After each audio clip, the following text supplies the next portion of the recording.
और Lancet planetary health journal में प्रकाशित एक शोध के अनुसार भारत में साल 2019 में 17 लाख लोगों की मौत वायु प्रदूषण की वजह से हुई है।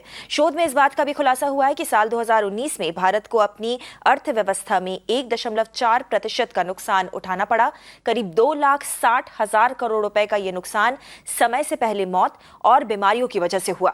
State level disease burden initiative नाम के इस शोध में यह कहा गया है कि वायु प्रदूषण की वजह से सबसे ज्यादा नुकसान भारत के उत्तरी और केंद्रीय राज्यों को हुआ है। साल 2019 में उत्तर प्रदेश को अपनी जीडीपी में 2.2% और बिहार को 2% का नुकसान उठाना पड़ा था। चलिए सीधा चलते हैं हमारे मुंबई न्यूज रूम, जहां पर हमारी सहयोगी श्वेता हमारे साथ इस समय लाइव जुड़ रही हैं, जो कि हमें बताएंगी कि इस स्टडी में क्या कुछ बड़ी बातें हैं जो कि सामने आई हैं। जी बिल्कुल गौरी, वायु प्रदूषण की बात करें तो ये गंभीर समस्या है पूरे देश के लिए। और दर्शकों को यहाँ बताएंगे कि वायु प्रदूषण की वजह से भारत में लगभग 18% अगर बात करें जो मौत का आंकड़ा है, उसमें 18% जो मौतें हैं वो वायु प्रदूषण के कारण हो रही हैं। ये एक गंभीर विषय है, चिंता का विषय है। वहीं आगे की बात करें तो 1.7 मिलियन जो मौत है वो सिर्फ वायु प्रदूषण से हो रही है। बहुत बड़ा अगर ये आंकड़े की बात करें तो 1.7 मिलियन का ये जो आंकड़ा है, ये जो मौत है वो वायु प्रदूषण के कारण हो रही है। वहीं पे अगर अर्थव्यवस्था की बात करें तो लगभग अगर यहाँ देखें कि 2,60,000 करोड़ का और इतना जो है कि ये जो हमारी अर्थव्यवस्था है उसको इसकी वजह से नुकसान उठाना पड़ रहा है। वहीं अगर ख़ास तौर पे अगर हम नॉर्थ और सेंट्रल भारत की बात करें, यानी जो भारत का केंद्र है, और नॉर्थ की बात करें, उत्तरी भारत की बात करें, तो वहाँ पे जो लॉसेस है, जो नुकसान है वो अधिक मापा गया है वायु प्रदूषण के कारण।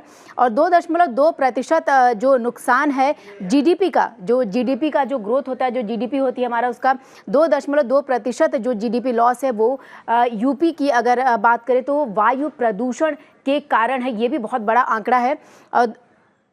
इसके साथ ही अगर बिहार की बात करें, बिहार में जो जीडीपी जो ग्रोथ है उसमें अगर देखें तो 2% का नुकसान होता है हर बार। ये सिर्फ ये नुकसान जीडीपी का जो अगर बात करें वायु प्रदूषण के कारण है। तो वायु प्रदूषण किस तरीके से देश में एक अगर कहें चिंता का विषय बनता जा रहा है। वहीं 115% और मौत के आंकड़ों की बात करें तो जो बाहर के पोल्यूशन है अगर उसकी बात करें, 1990 और 2019 ये जो गैप है 1990 से लेके 2019 के बीच, उसमें मौत के आंकड़ों की बात की गई है।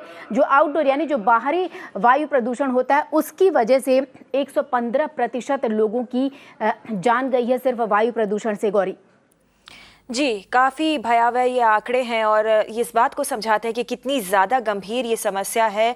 न सिर्फ लोगों के लिए जान का खतरा बनती जा रही है, बल्कि जो अर्थव्यवस्था है उसको भी काफ़ी चोट पहुंचा रही है। शुक्रिया श्वेता इस पूरी जानकारी के लिए। और आपको बता दें कि इन सब के बीच राजधानी दिल्ली में इस वक्त ठंड और प्रदूषण की दोहरी मार है। आपको बताते चले कि दिल्ली में आज के प्रदूषण के आंकड़े सिवियर कैटेगरी में बताए जा रहे हैं। आनंद विहार, चांदनी चौक, आईजीआई एयरपोर्ट और साथ ही आरके पुरम कुछ ऐसे इलाके हैं राजधानी दिल्ली के जहां पर इस समय जो प्रदूषण का स्तर है वो सिवियर कैटेगरी में है, जो कि बहुत ही खतरनाक माना जाता है। और भी ज्यादा डराने वाली बात यह है कि आगे आने वाले जो दिन हैं उनमें भी ऐसी ही प्रदूषण की समस्या देखने को मिल सकती है राजधानी दिल्ली में।